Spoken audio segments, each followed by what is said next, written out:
Greetings. Hey, it's been a while. It's been like 7 months since I've seen you guys. Let me tell you what's going on. So, if you listen to the last couple of things that I put out on this podcast, you'll know that I was kind of changing my focus and I started a new podcast called the Exclusive Career Podcast, which is still going on. But what I realized 7 months in now is that so many of you were still listening to this podcast and hopefully still getting great content. And I am hearing that from folks. And so I decided to sort of swing the pendulum back to midpoint where I'm covering both podcasts, the topics, the focus, and also serving those clients. So, what do I mean by that? I will continue on an every other week basis to put out the new podcast, the exclusive career podcast, which will be focused on career management, high level leadership development, emotional intelligence, all of those kind of career management topics and career progression kinds of things. This podcast is going to be more focused on job search related issues.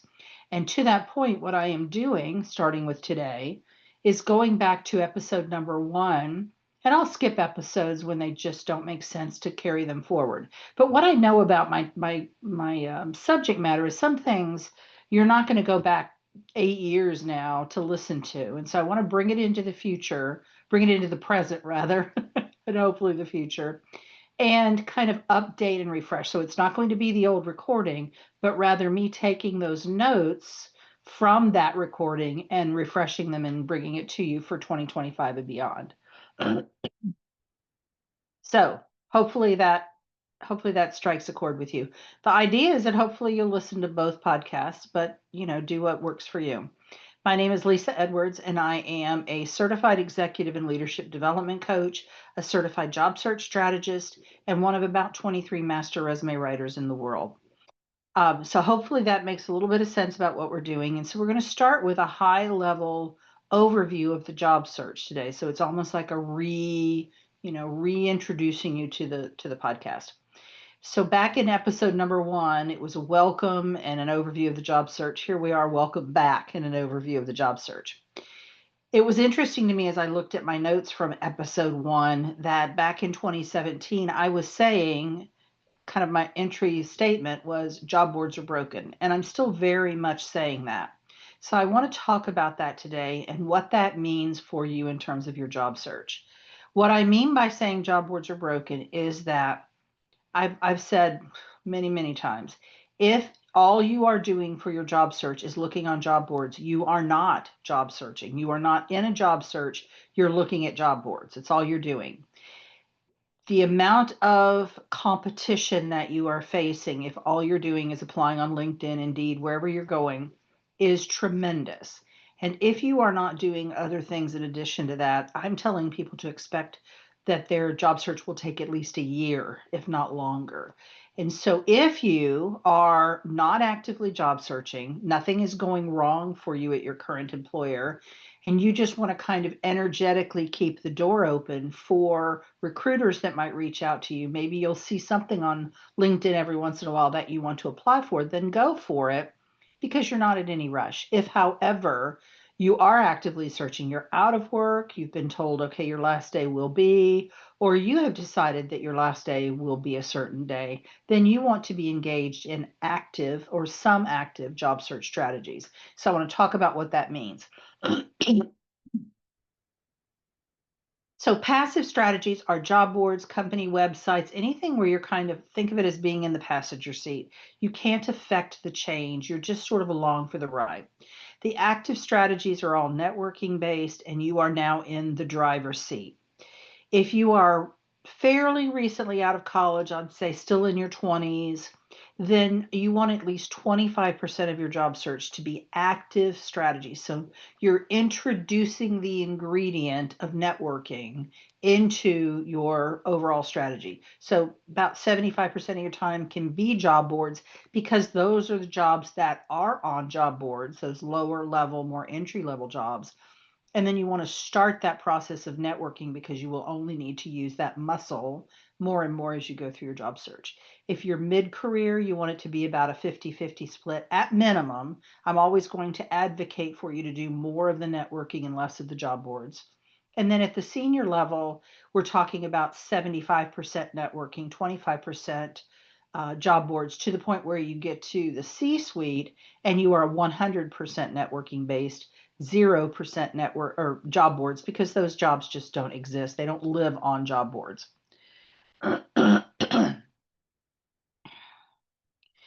I want you to also think about this crowded job market. So a couple things are happening.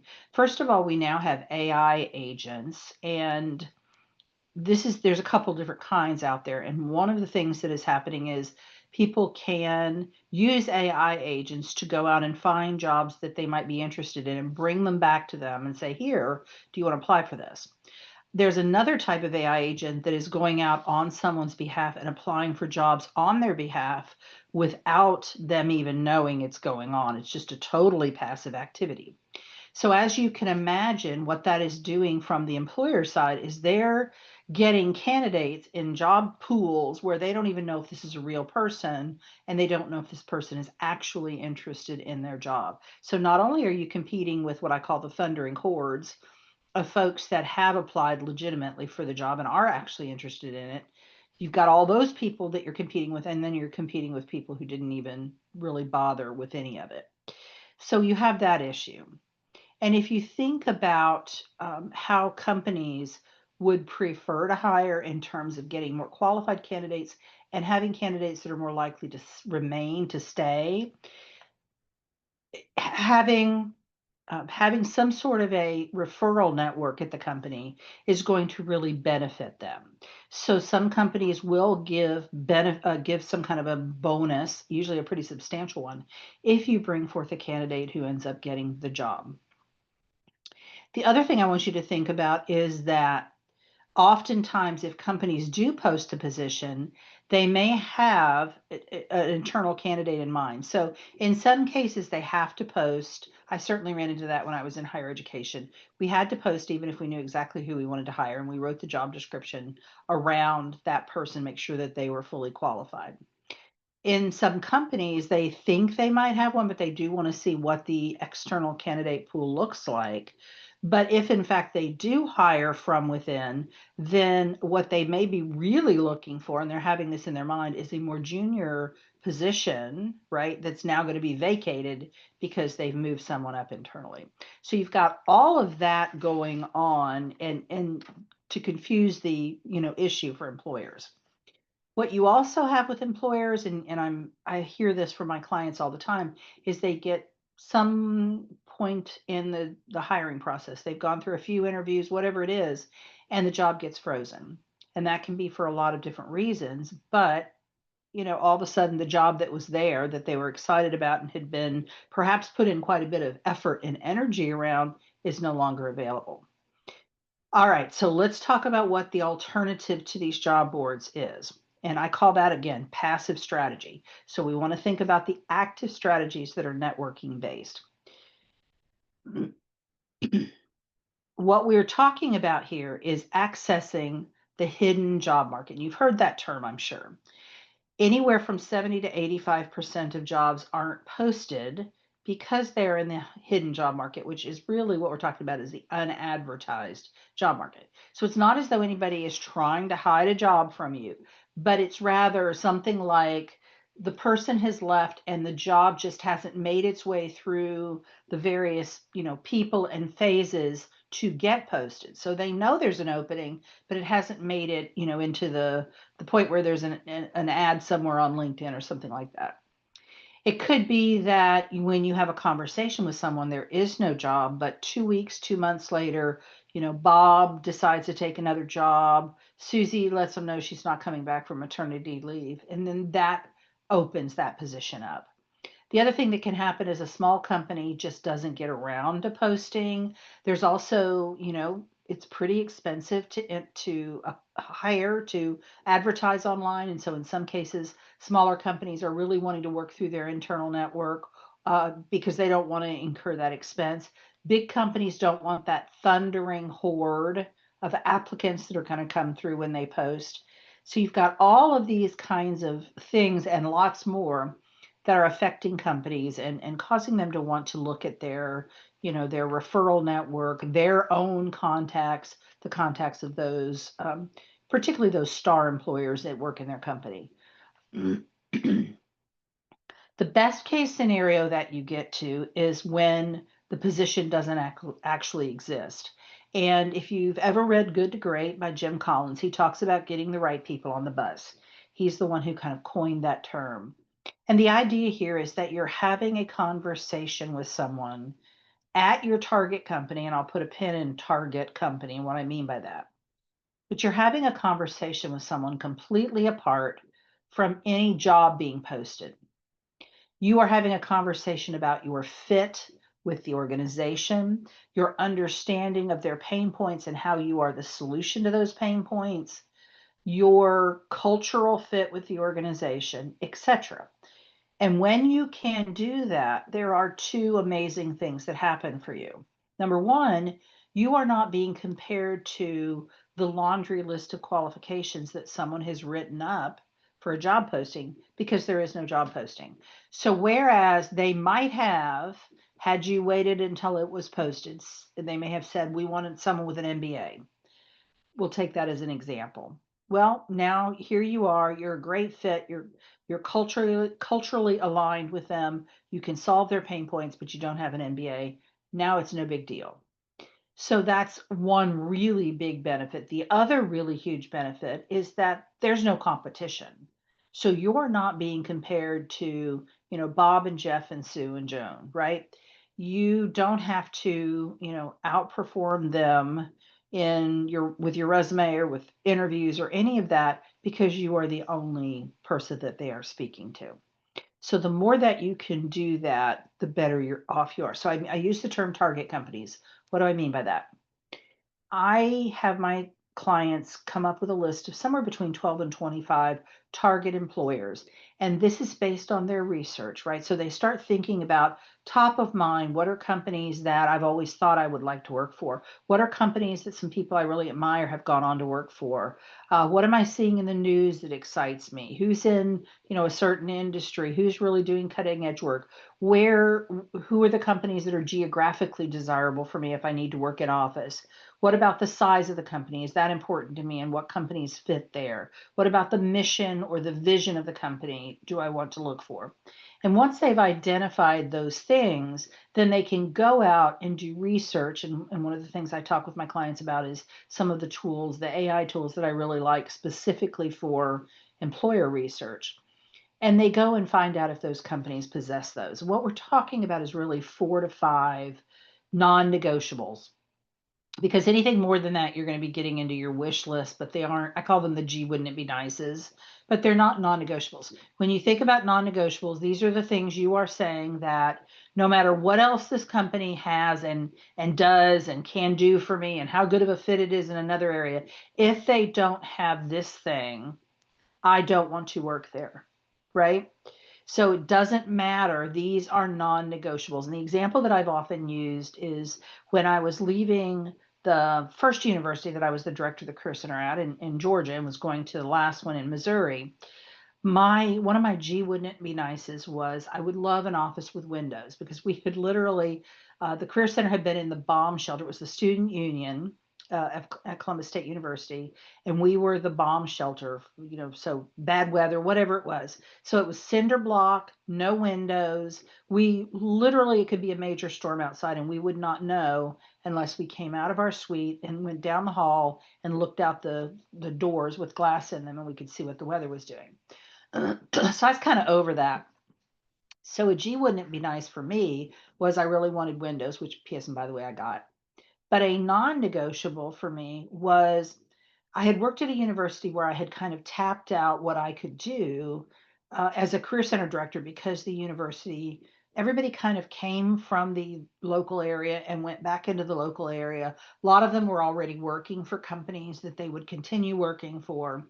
And so they were just looking for, upward mobility by getting a degree. And so the Career Center was not highly regarded, and it wasn't what I would call a central feature or a central part of the university. And I really wanted that experience. I wanted to be in a Career Center that was central to kind of the mission of the university, which I did get.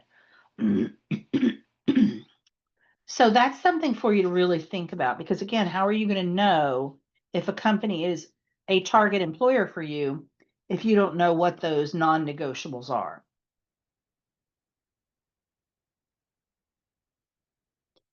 Now, once you've identified those target employers, then I have my clients figure out how they know people that are connected to either the decision maker at that company, so in other words, the person that could hire them, or they work at that company, or both. So the way that this works is, okay, you've decided ABC company is one of the companies you'd like to work for. You use the advanced functionality of LinkedIn, and if you don't know how to use that, I'll be glad to show you in a future episode.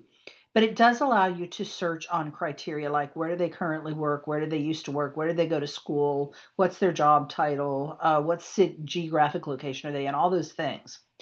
So they can go in there and they can look and say, who am I connected to?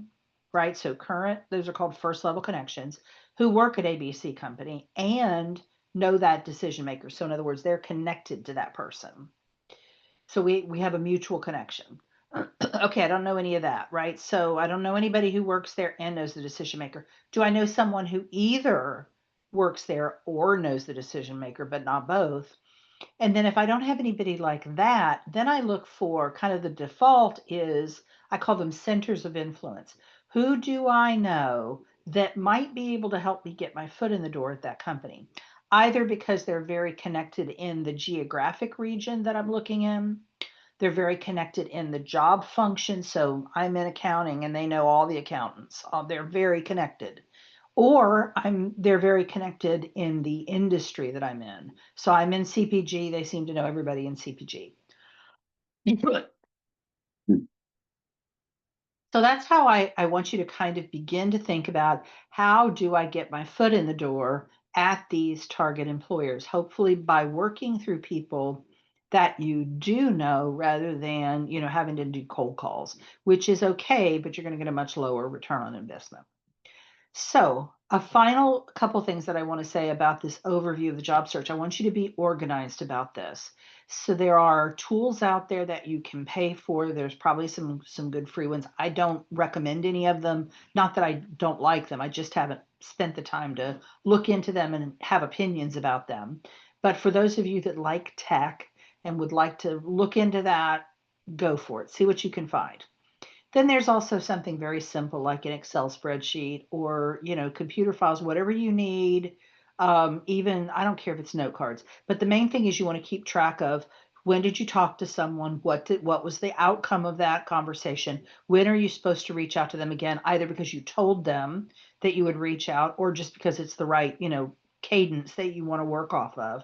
And if they told you anything like, oh, I just got back from maternity leave, I had a little baby boy, his name is, Josh, you want to have that handy so that you can mention that. How's Josh doing? That's going to really help you with building that relationship. So have some sort of organizational system in place for your job search from the beginning because you don't want to try to retro this thing. The final thing that I want you to think about is I want you to be a thermostat in your job search. Now, I want you to think about this. A thermometer just tells you what is in a room. It just measures what's already there. It does not affect anything. It just tells you what is. A thermostat can change the climate in a room. And I want you to be a thermostat in your job search in that you are affecting change. You're not a thermometer just at the effect of the jobs that you've applied for on LinkedIn or Indeed or wherever. You are affecting your job search in a proactive way.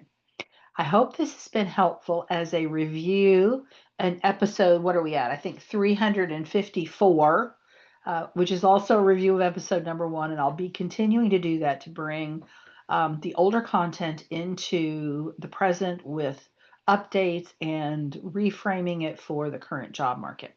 I hope that you like this, and I'll see you in a couple of weeks. Take care.